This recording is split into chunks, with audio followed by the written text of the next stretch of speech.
నమస్తే, నేను మీ కుప్ప పద్మిని. ఇన్నాళ్ళు మీ సపోర్ట్ ని నాకు అందిస్తూ, మీ ప్రేమని నాకు అందిస్తున్న ప్రతి ఒక్కరికి కృతజ్ఞతలు. ఇప్పుడు చూడబోతున్న ఈ వీడియో కూడా ఖచ్చితంగా మీకు ఉపయోగపడుతుంది.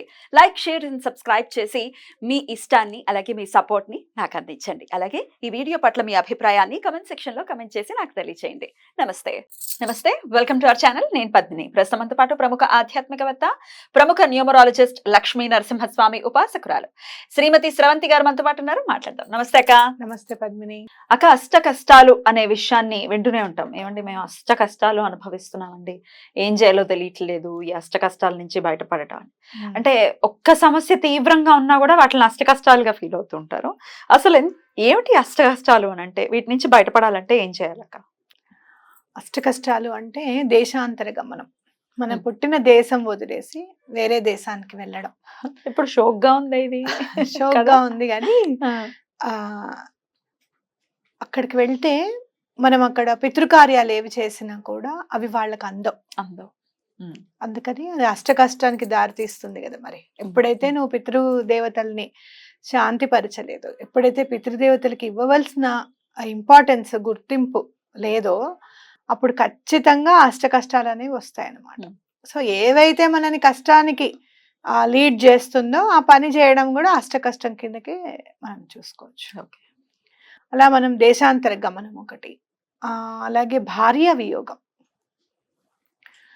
ఒక్కొక్కసారి భర్త పోయినప్పుట బ్రతకగలుగుతారట ఆడవాళ్ళు, కానీ భార్య లేకపోతే మాత్రం భర్తకి చాలా కష్టం.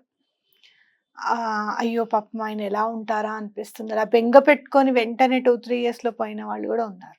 ఎవరు చేసేవాళ్ళు లేక అంత ఫ్రీగా ఎవరిని అడగలేరు భార్యతో. సో అది చాలా కష్టం. అది భార్య లేకుండా బ్రతకడం అనేది చాలా కష్టం. అలాగే ఎంగిలి అన్నం తినడం, ఉచ్చిష్ట భోజనం తినాల్సి రావడం, అది కూడా చాలా కష్టంతో కూడుకున్నదే కదా. ఇప్పుడు ఎవరెవరో పాపం చాలా మంది విదేశాలకు వెళ్ళిపోతూ ఉంటారు, చిన్న చిన్న ఉద్యోగాలు చేసుకుంటూ.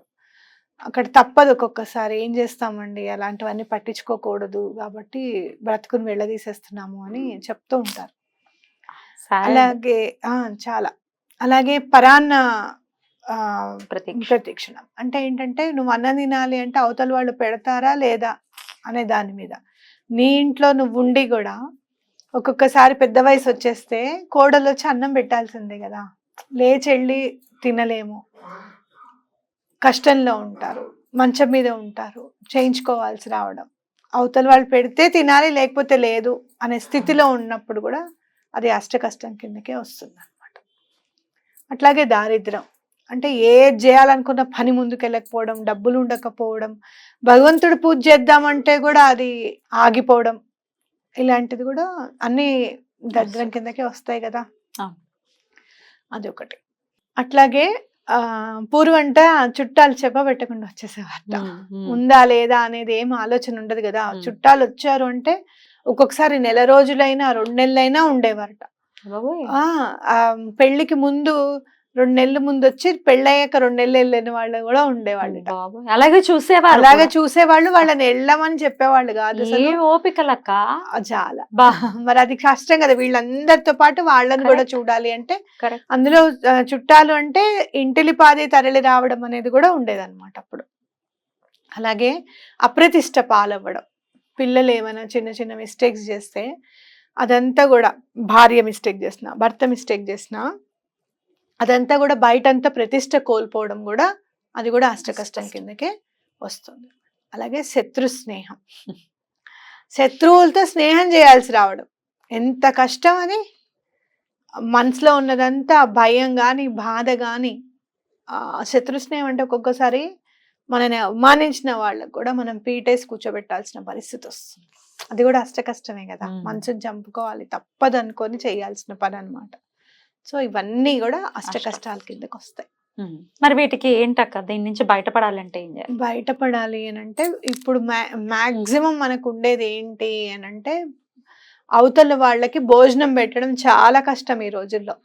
ఉద్యోగం చేయకుండా ఏం చేయకుండా అవతల వాళ్ళు పరాన్న ప్రతిక్షణాన్ని కష్టంగా ఫీల్ అవ్వని రోజులు అనమాట.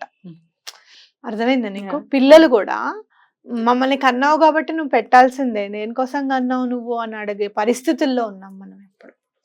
కాబట్టి ఎవరినైనా దారిలో పెట్టడానికి మనం ప్రయత్నం చేయడం ఖచ్చితంగా.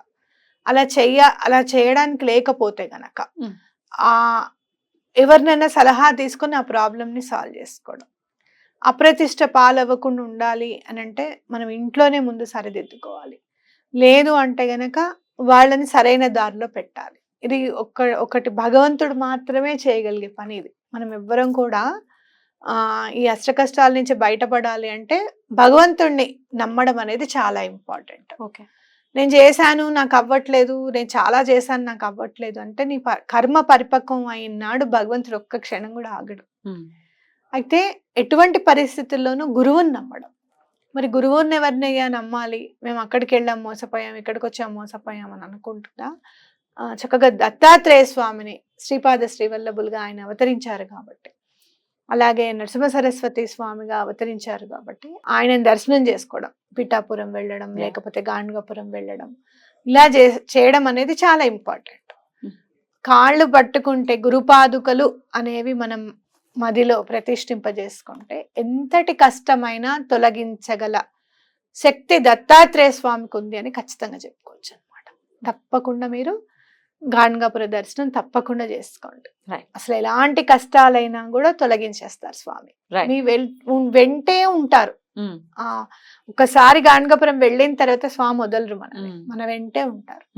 అయితే మరి అలా వదలకూడదు, స్వామి దర్శనం అవ్వాలి వదలకూడదు అని అంటే మనకి ధర్మబద్ధమైన జీవితం, ధర్మబద్ధమైన మాట, ప్రతిదీ ధర్మబద్ధంగా మనం నడవడిక ముందు మెయిన్ అది మారాలి మనకి.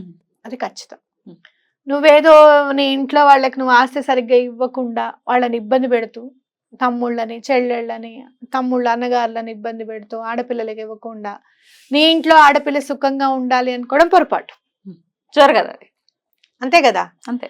నువ్వు నీ ఆడపడుచులను కానివ్వు, లేకపోతే నీ అన్నదమ్ములనే కానివ్వు, నువ్వేమి ఇవ్వాలనుకున్నావో అది ఇచ్చేసి తర్వాత నీ ఇంట్లో సమస్య ఎందుకు సాల్వ్ అవుదో చూసుకో. అది చాలా ఇంపార్టెంట్. నేను అప్పుడు ఆ రేటుకి ఇద్దాం అనుకున్నా కానీ ఇప్పుడు రేటు పెరిగిపోయింది ఎట్లా అని ఆలోచిస్తూ ఉంటారు చాలా మంది. అది చాలా పొరపాటు. నువ్వు ఇచ్చేసిన తర్వాత, ఇచ్చేయాలి అనుకున్న తర్వాత అది పెరిగింది అని అంటే అది వాళ్ళ అదృష్టం కొద్దికి పెరిగింది, నీది కాదు అనేది గుర్తుపెట్టుకోవాలి. చాలా సందర్భాల్లో ఇలాంటివన్నీ తప్పులు చేస్తూ ఇబ్బంది పడేవాళ్ళు చాలా మంది ఉన్నారు. కాబట్టి ముందు మనం ఏం మిస్టేక్ చేసాం, అసలు మనం ఈ కష్టం పడుతున్నాము అంటే ఈ మిస్టేక్ ఏంటి?